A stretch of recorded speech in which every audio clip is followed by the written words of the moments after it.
दोस्तों, आज मैं आपको एक ऐसी घटना के बारे में बताने जा रही हूं जहां एक विधवा भाभी ने पति की मौत के बाद अपनी 23 साल के जवान देवर को प्यार के जाल में फंसाकर उसके साथ शारीरिक संबंध बना लिए थे। देवर भी जवानी के जोश में होश खो बैठा था और इस दौरान भाभी देवर के साथ कई बार शारीरिक संबंध बना चुकी थी, जिससे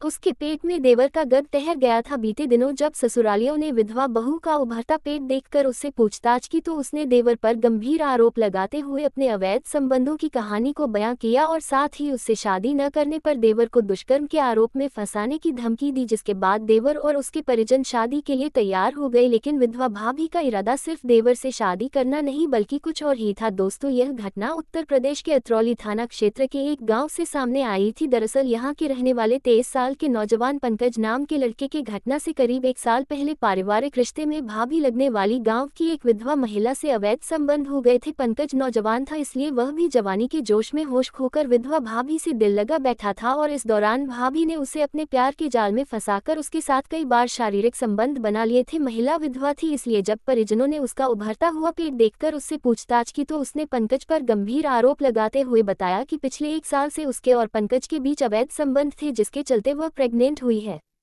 जिसके बाद महिला और पंकज के परिजनों के बीच इस मसले पर बातचीत हुई, जिसमें महिला ने शादी न करने पर पंकज को दुष्कर्म के आरोप में फंसाने की धमकी दी तो पंकज और उसके परिजन कोर्ट मैरिज के लिए तैयार हो गए। जब दोनों की कोर्ट मैरिज की बात तय हो गई तो दूसरी ओर महिला ने पंकज से अपने हिस्से का खेत भी उसी के नाम करने के लिए दबाव बनाना शुरू कर दिया। इस शादी को लेकर पंकज पहले से ही तनाव में था, क्योंकि घटना से करीब 9 महीने पहले पंकज की सगाई पड़ोस के गाँव की एक लड़की से हो चुकी थी। जब महिला ने उस पर उसके हिस्से का खेत भी नाम करने का दबाव बनाया तो वह और तनाव में आ गया, जिसके बाद उसने 17 अगस्त को घटना वाले दिन सुबह करीब 10 बजे लड़की को फोन किया और पूरे मामले की जानकारी देने के बाद खुदकुशी करने की बात कही। इस पर लड़की ने पंकज के परिजनों को फोन पर पूरी बात बताई, जिसके बाद परिजन फौरन ही उसकी तलाश में लग गए। लेकिन कुछ देर बाद पंकज का शव गांव के पश्चिम की ओर एक खेत में लगे सिरसा के पेड़ पर रस्सी के फंदे से लटका मिला। घटना की जानकारी मिलते ही पुलिस मौके पर पहुंच गई और शव को कब्जे में लेकर पोस्टमार्टम के लिए भेज दिया।